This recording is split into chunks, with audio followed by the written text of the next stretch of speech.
This is your CBS 46 News Flash Briefing, brought to you by West Shore Home. I'm Barbara Lyons with your headlines. New developments out of Coweta County. Right now, 4 men and 1 woman is charged and in jail after the murder of 14-year-old Haley Adams. It happened last week when Adams was shot in the back during a home invasion in Grantville. Police tell us all 5 people were members of the Ghostface gang, which is a white supremacist gang. 2 of those supremacists and suspects are arrested in Chattanooga, so they are working to get extradited back to Georgia. In Peach County, DeMarcus Little is now being charged with the malice murder in the case of Fort Valley University student Gunn. Police began looking for Gunn. Okay. Oh, okay. You want me to say her name? Anitra? Okay.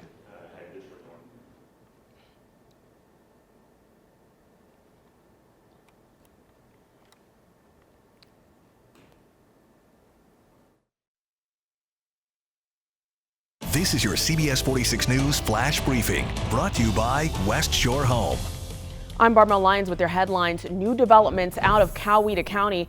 Right now, 4 men and 1 woman is charged and in jail with the murder of 14-year-old Haley Adams. It happened last week when Adams was shot in the back during a home invasion in Grantville. Police tell us all 5 people are members of the Ghostface gang, which is a white supremacist gang. 2 of those suspects were arrested in Chattanooga, so they are working to get extradited back to Georgia.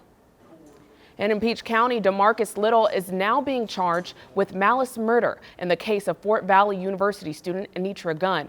Police began looking for Gunn after her father requested a welfare check. Investigators are still not sure how Gunn died. The case is now being turned over to the district attorney's office.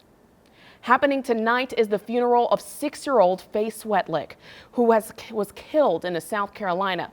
Thousands are expected to wear pink and purple to celebrate her life. Last week, a coroner announced that Faye was strangled to death. Investigators believe her neighbor killed himself after they found a piece of evidence in his trash can. Atlanta police hopes to find the driver of a car that crashed into a utility pole in southwest Atlanta, or rather southeast Atlanta, knocking out power to hundreds in Cabbagetown neighborhood. The Georgia State Patrol initially began following the erratic driver on 285 in Fulton County, and the chase ended with the car being crashed. Now to an update on the deadly coronavirus. Atlanta-based CDC announcing there are 34 cases of the virus here in the U.S. The latest numbers come after American passengers on board of the Diamond Princess cruise ship in Japan were able to evacuate and come back to the U.S.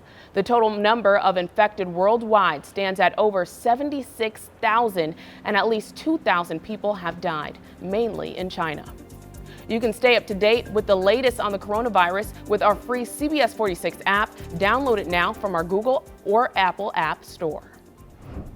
On Capitol Hill, there are new concerns about Russia efforts to interfere in the 2020 presidential election. CBS News confirms that intelligence officials briefed lawmakers about Russia meddling to boost President Trump's re-election chances.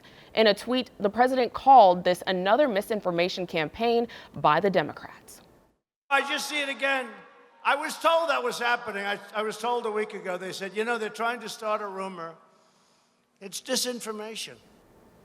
Right now, Democrats are calling for additional hearings. House Speaker Nancy Pelosi announced an election security briefing for Congress next month.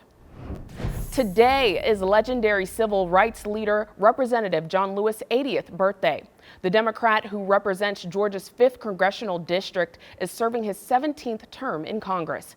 During the 1960s, Lewis helped organize the 1963 March on Washington. In 1965, Lewis was among those who put together the Selma to Montgomery marches. Right now, Lewis is fighting stage 4 pancreatic cancer.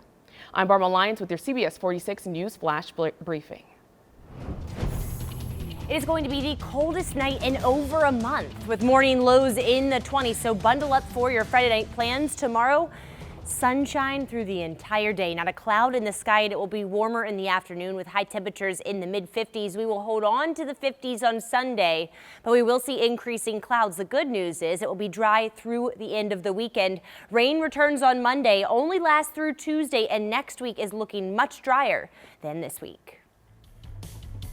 This has been your personal flash briefing from CBS 46 News, brought to you by West Shore Home, Atlanta's one-day bath remodeler.